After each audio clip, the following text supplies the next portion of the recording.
जय गुरु जी, शुक्राना गुरु जी, अनंतम अनंतम शुक्राना गुरु जी। संगत जी, सत्संग का बहुत बड़ा महत्व है हमारे जीवन में, क्योंकि सत्संग के माध्यम से गुरु जी हमें अपनी ब्लेसिंग्स, अपना आशीर्वाद देते हैं। सत्संग हम तक आते हैं क्योंकि हम जिस प्रॉब्लम में होते हैं वो गुरु जी को हमसे पहले पता चल जाती है। वे उसी से रिलेटेड सत्संग हम तक भेजते हैं जिस परेशानी में हम चल रहे होते हैं, और उस सत्संग में हमारे परेशानियों के हल हमें मिलते हैं। तो सत्संग को कभी भी अधूरा ना छोड़ें, पूरा अंत तक ज़रूर सुने। थोड़ा टाइम भक्ति के लिए निकालें, क्योंकि बोलने से कुछ नहीं होगा, करने से होगा। आप भक्ति करोगे, विश्वास पक्का करोगे, अपना आस्था को मजबूत करोगे और शांति से बैठ के पूरे भाव के साथ सत्संग को सुनोगे तो ज़रूर आपको आपकी परेशानियों के हल मिलेंगे और गुरु जी का आशीर्वाद मिलेगा। मैं ऐसा इसलिए कह सकता हूँ क्योंकि ये प्रैक्टिकल रूप से मेरे साथ होता है। जब भी मैं किसी परेशानी में होता हूँ, मैं कुछ नहीं करता हूँ, बस अकेला जाके बैठ जाता हूँ, सत्संग शुरू कर देता हूँ। यूट्यूब पे जो भी सत्संग मेरे सामने आता है मैं उसे प्ले करके पूरा सुनता हूँ और कुछ ही देर में मेरे मन को बहुत ज़्यादा शांति मिलती है। संगत जी, आज के सत्संग को स्टार्ट करने से पहले हम गुरु जी का मंत्र जाप करेंगे। ओम नमः शिवाय, शिव जी सदा सहाय। ओम नमः शिवाय, गुरु जी सदा सहाय। ओम नमः शिवाय, शिव जी सदा सहाय। ओम नमः शिवाय, गुरु जी सदा सहाय।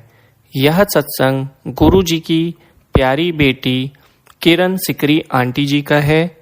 आंटी जी कहती हैं, मैं वर्ष 2009 में गुरु जी के पास आई थी, लेकिन मेरे मन में एक संदेह था। गुरु जी ने अपना भौतिक रूप त्याग दिया था, इसलिए बड़े मंदिर जाने का क्या मतलब था। एक और दुविधा थी, मैं बहुत दूर रहती थी, मेरे पति पंडितों और गुरुओं में विश्वास नहीं करते थे और मुझे उनके पास आने नहीं देते थे, तो मैं गुरुजी तक कैसे पहुंचूंगी। जब मैंने गुरुजी के सामने माथा टेका तो मैंने उनसे चमत्कार करने के लिए कहा, जिससे मैं उनके पास जा सकूं।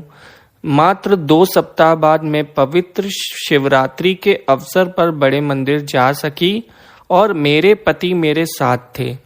तब से वे मेरे साथ आते रहे हैं। जुलाई 2012 में एक दिन मैं सड़क पर चल रही थी, तभी अचानक एक कार मेरे सामने आ गई। मैंने सोचा कि अब अंत हो गया। तभी मेरे दिमाग में एक दृश्य कौंधा।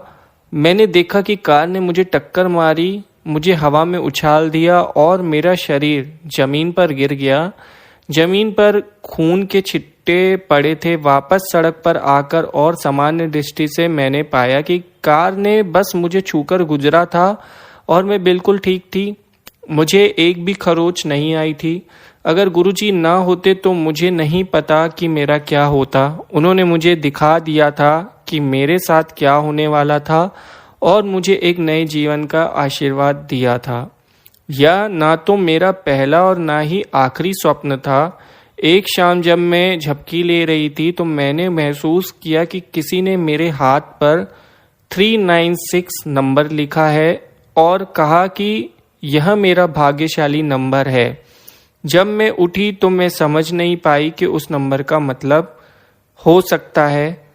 2 साल बाद मेरी बेटी ने एक लड़के को जन्म दिया। मैंने अपने पोते के जन्म का समय अपने हाथ पर लिखा, तारीख 3:09:06। हमारे पास एक संयुक्त संपत्ति थी जो 1 दर्जन वर्षों से विवाद में थी। यह 30 साल पुराना घर था जिसके मूल कागजात हमारे पास नहीं थे। संपत्ति ना हमारे घर पर नाम पर थी और ना ही फ्री होल्ड, लेकिन गुरुजी की कृपा से हमें न केवल कागजात मिले बल्कि घर भी हमारे नाम पर स्थानांतरित हो गया। संपत्ति फ्री होल्ड हो गई और इसे बिक्री के लिए रखा जा सकता था। खरीदार से हमें पुराने घर के बदले एक नया घर और कई लाख रुपए भी मिले। यह सब हमारी जेब में से एक भी रुपया खर्च किए बिना। यह सब गुरुजी की कृपा है। मैं गुरुजी के चरण कमलों में नमन करती हूँ। उन्होंने मुझे इतना कुछ दिया है जितना मैं कभी नहीं पा सकती। बहुत ही प्यारा और बहुत ही सीख देने वाला सत्संग था आंटी जी। अगर मुझसे सत्संग कहने में कोई मिस्टेक हो गई हो तो प्लीज़ मुझे माफ़ कर दीजिएगा। संगत जी, इस सत्संग को सुनने के बाद हमें एक असली मतलब समझ में आ रहा है कि हम क्या गलती करते हैं। कई बार हम गुरुजी के बारे में कहते हैं कि हमें उन पर बहुत विश्वास है, हम तो जाते हैं, लेकिन मन में कहीं ना कहीं हमारे कोई ना कोई डाउट ज़रूर रहता है और वो डाउट ही है जो हमारे रास्ते का कांटा है। जिस दिन हम पूरी तरीके से समर्पण कर देंगे पूरे विश्वास के साथ, ऐसा हो ही नहीं सकता कि हमारा जीवन ना बदले। गुरुजी हमारी बहुत बड़ी बड़ी प्रॉब्लम को बहुत छोटी कर देते हैं और वो हमें पता भी नहीं चलती कि कब वो हमारी जिंदगी में आई और निकल भी गई। लेकिन हमें लगता है कि हमारे जीवन में कष्ट है, हम ये नहीं सोचते कि वह कष्ट बहुत बड़ा भी हो सकता था। संगत जी, आज इस सत्संग को सुनने के बाद मुझे अंदर ही अंदर फील हो रहा है कि कभी कभी हम ये गलती करते हैं कि हमारा विश्वास पक्का नहीं होता है। आज से इसी वक्त से हम अपना जीवन गुरु जी के चरण कमलों पे समर्पण कर देते हैं। जोर से बोलिए शुक्राना गुरु जी, और शुक्राना लिख दीजिए आज अपने पूरे मन पूरी भक्ति के साथ, और आज अपने आप को गुरु जी को सौंप दीजिए। देखते हैं हमारा विश्वास हमें कहाँ तक लेके जाता है। अब देखने का मतलब ये नहीं है कि हम टेस्ट कर रहे हैं, देखने का मतलब ये है कि पहले भी हम भक्ति कर रहे थे और अब भी हम भक्ति करेंगे, लेकिन कुछ चेंज होने वाला है अब हमारी ज़िंदगी में। क्या चेंज होने वाला है? हमारा विश्वास पक्का होने वाला है, हमारी आस्था मजबूत होने वाली है। संगत जी, बहुत ही डिवाइन, बहुत ही प्यारा सत्संग था। सत्संग बहुत छोटा था लेकिन बहुत सीख देने वाला सत्संग था।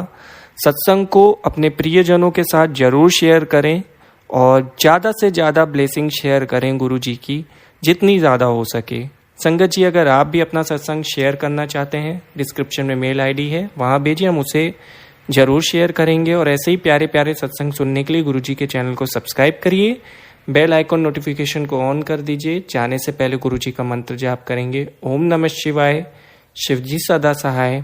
ओम नमः शिवाय, गुरु जी सदा सहाय।